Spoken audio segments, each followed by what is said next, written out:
A lot of advisors looking for ways to grow both organically and inorganically. But when it comes to acquisition, are there buyers available? Joined today by James Fisher, Vance Barse to discuss just that. Gentlemen, welcome. Good to be here. Thank you very much for having us.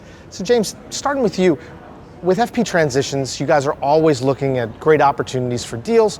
Are there buyers out there right now for great firms?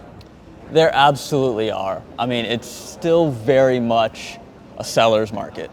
So for every opportunity that we have for a buyer or a partner firm, as I like to use that term, there's probably 50 to 150 interested parties in every firm that we have that we're working with that is looking for a partner. So 50 to 150 opportunities out there for everyone. What do you think? I know you're always looking to acquire, you're looking to make deals.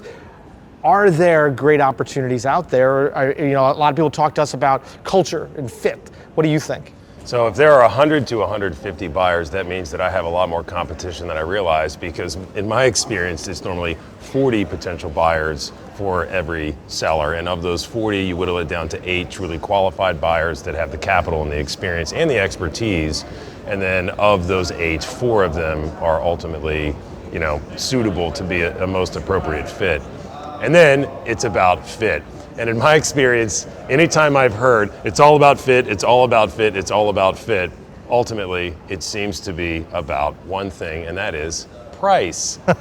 But there's certainly deals that are happening right now. I think a lot of these sellers hear about these big valuations, 18 to 20 times EBITDA or gross, and they anchor a certain dollar amount in their head. And it's really important to understand, when you are going to transition into retirement and practice that which you preach to your clients for so long, that you ultimately do have the most appropriate fit for your clients. So it's all about fit, it's all about fit, it's all about fit, but when it's all about price, James, how do you at FP Transition kind of find the common ground? It's a really good question, and it's sometimes a struggle, but our job is to give the best consultative guidance we can to the clients that we work with. And I always try to focus people on finding that firm that's going to take great care of their stakeholders. And the stakeholder groups include the partners of the firm, the staff members of that firm, and the clients of that firm. So any partner that they choose needs to have a clear vision and take care of each of those stakeholder groups. For example, for clients, it needs to be a partner firm that's going to be additive to that relationship. It can't be a step backwards in the service that they're currently being provided. For staff members, it's got to be an opportunity that the staff members are excited about.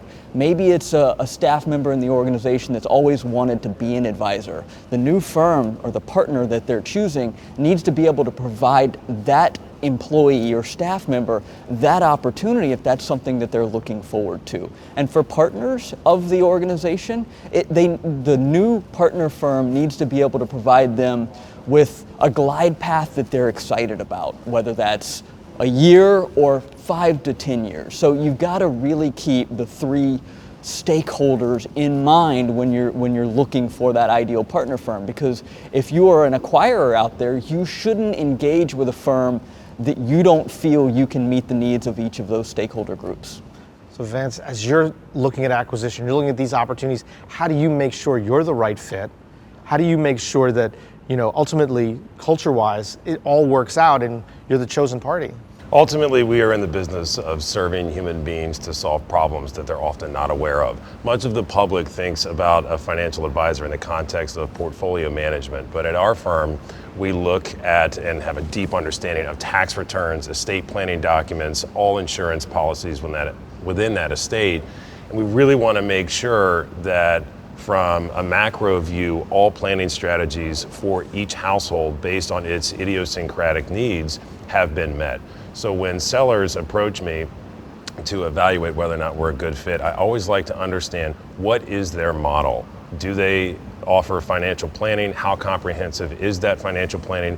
Because I want to bring value to these human beings, but I don't want to scare a seller away. Because if a seller has done A shares, right, for 56 years, and I show up and I go, we're going to do tax planning and estate planning, that might be off-putting to that advisor, because the advisor, while wanting to bring value to the clients, doesn't want to necessarily disrupt the relationship that that advisor has had with the clients. So there's a little bit of art, a little bit of science in understanding who the advisor is culturally, who the clients are, which are typically, fully aligned with that advisor, and then evaluating, is the advisor a good fit, and ultimately, can my firm bring value to these human beings that have entrusted the seller, in many cases for decades, to serve for their dollar sign related decisions.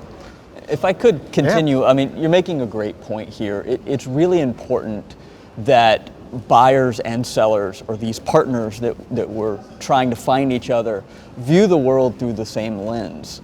If you don't, you're going to run into a struggle trying to integrate your two firms. And it ultimately does always come down to fit. I mean, if you're a firm that is focused on planning and more of a passive investment strategy, an active firm probably isn't the right fit for you. You're just not aligned from an investment philosophy. And that's only one of the many different criteria you need to look at from a fit perspective. So, your point is well taken. Oh, and on that, it's really interesting. So 5 years ago, I acquired and served as the suitor for a small commission-based practice. This advisor had only done commission-based business for years.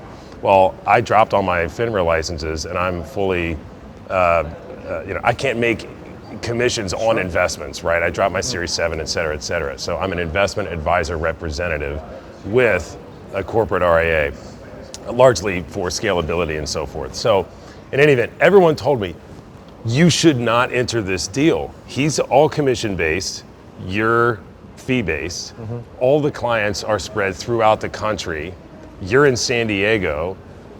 He changed broker dealers within the last year, and he's going to have to do that again. And everyone said that, literally, there's no way that this can work. But I knew, after talking with him and his wife, what they wanted to achieve. I understood who the clients were, and I thought, at the time, the DOL rule, the original iteration, was about to be implemented, and he went, I have to do this for my clients. It's going to go fee-based. He didn't do any fee-based advising on assets or any financial planning. So it was an interesting opportunity to take two different business models and the odds stacked against us and bring the two together, and it worked seamlessly because we did it slowly, we did it with tact, and we slowly implemented the various and sundry financial planning strategies, and it worked out great. It's awesome. James, Vance, some great insights. I think this is amazing. And, sometimes about fit, sometimes price, but at the end of the day, it's about getting the right people together. Thank you both so much. Hey, for Vintage TV, I'm Matt Ackerman.